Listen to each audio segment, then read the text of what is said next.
what is a woman documentary that they put on, that the Daily Wire put on Twitter for free. Um, it went nuts. I mean, lots of retweets. Like, I think it got viewed. Let me see if it says here. Something like here. What does it say? Document 110 million views and retweeted 120,000 times. That's crazy. I don't know if anybody watched it that's watching. I'm sure a couple of you have at least, or maybe you've seen it already. But this is the first time I've seen it, and I'll tell you, it was really, really good. It was, I mean, an on an unbiased sort of approach to it, because I do like documentaries on all sides as long as they're put together well. I think oops, I think uh, if the documentary itself is done in the most sort of uh, unbiased way that it can be done, even though there's a biased approach, it can be very watchable. Like even stuff that I've watched on Vice and things like, and uh, I don't want to, if you want to call that a network, but sure, whatever. Networks like that have been actually pretty good, because it's been composed pretty well, and you've got to kind of take the information from what side it's coming from. In this case, Matt Walsh does a good job of essentially just asking a question, and that's where when you're watching this documentary, that's where it gets very frustrating, because it's a very simple question, and it's whenever you ask somebody a question on something and they think that your ulterior motive is something, so they feel like you're trying to pigeonhole them into a specific answer. They get their hackles up, which I always find it kind of an irritating uh, approach, especially when you're trying to have a conversation with somebody. I ask you a question, even if the question seems leading to what you think I'm kind of leading you to an answer.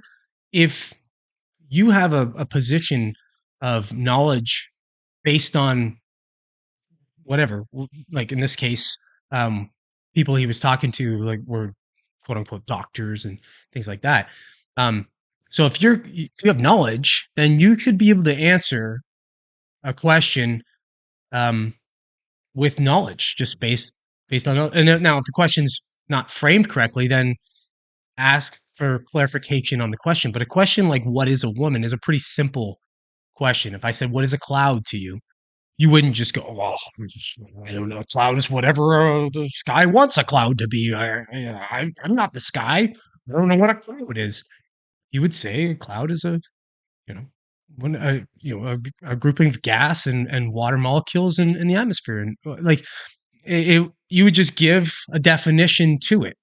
Um, Whether your definition was completely concise or not, you would have one. But so anyway, so to get back to this the documentary, it was really well done. But one was with Twitter right off the bat when they went to put it on Twitter. Twitter was labeling it as hate speech.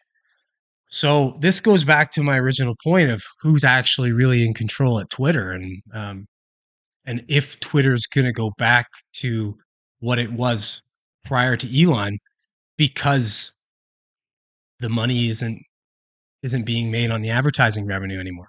So, I want to believe that the money doesn't matter and it's more about the bastion of free speech. But let's be real. If a company's big enough and there's enough money involved, and there's enough people involved with money in it, you know, that's really going to be the driving force ahead of you know the free speech end of it.